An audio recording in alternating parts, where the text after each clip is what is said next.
The Deputation. When you hear Thomas whistle, turn the page. Snow came earlier that year. It was heavier than usual. It stayed too, and choked the lines. Most engines hate snow. Donald and Douglas were used to it. They knew what to do. Their drivers spoke to the inspector, and they were soon coupled back to back with a van between their tenders, then each with a snowplow on their fronts. They set to work. They puffed busily backwards and forwards, patrolling the line. Generally, the snow slipped away easily, but sometimes they found deeper drifts. Then they would charge them again and again, snorting, slipping, puffing, panting, till they had forced their way through. Presently, they came to a drift which was larger than most. They charged it, and were backing up for another try, when there was a feeble whistle. People waved and shouted, "Heaven's sakes, Donald, it's Henry! Don't worry yourself, Henry. Wait a bit, we'll have you out."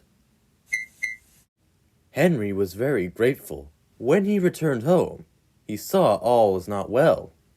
The twins were looking glum. The reason for this was because Sir Topham Hatt was returning soon. "He'll send us back for sure," they said. "It's a shame," sympathized Percy. "A lot of nonsense about a signal box," grumbled Gordon. "Too many of those, if you ask me." "That spiteful brake van, too," put in James. "Good riddance, that's what I say." "The twins were splendid in the snow," added Henry. "It isn't fair." They all agreed that something must be done, but none knew what. One day, Percy decided to talk to Edward about it. "What you need," said Edward, "is a deputation." He explained what that was. Percy ran back quickly. "Edward says we need a depot station," he told the others. "Of course," said Gordon. "The question is, what's a desperation?" asked Henry. "It's when engines tell Sir Topham Hatt something's wrong, and ask him to put it right," explained Percy. "Did you say tell Sir Topham Hatt?" asked Duck thoughtfully. There was a long silence. "I propose," said Gordon at last, "that Percy be our, disputation." "Me?" squeaked Percy. "I can't."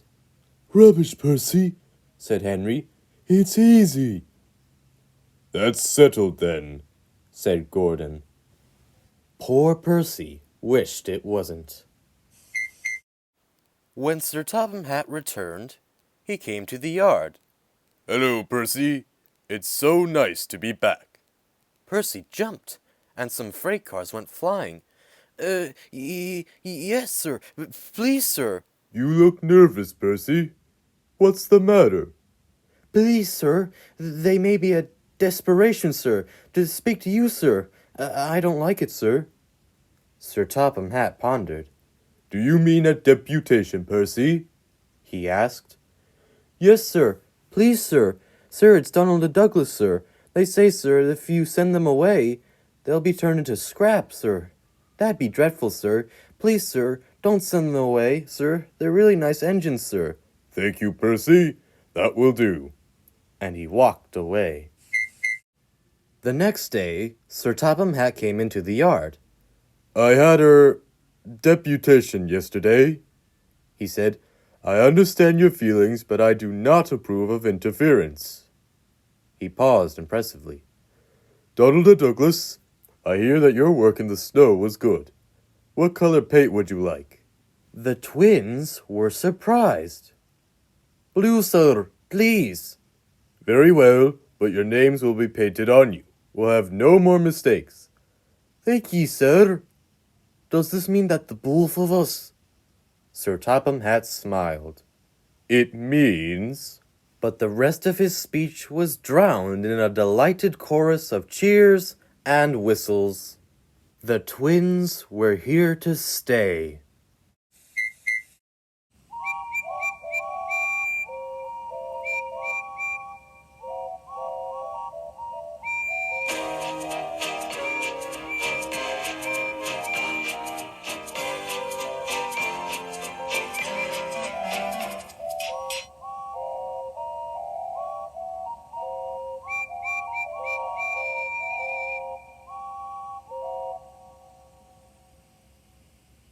The end.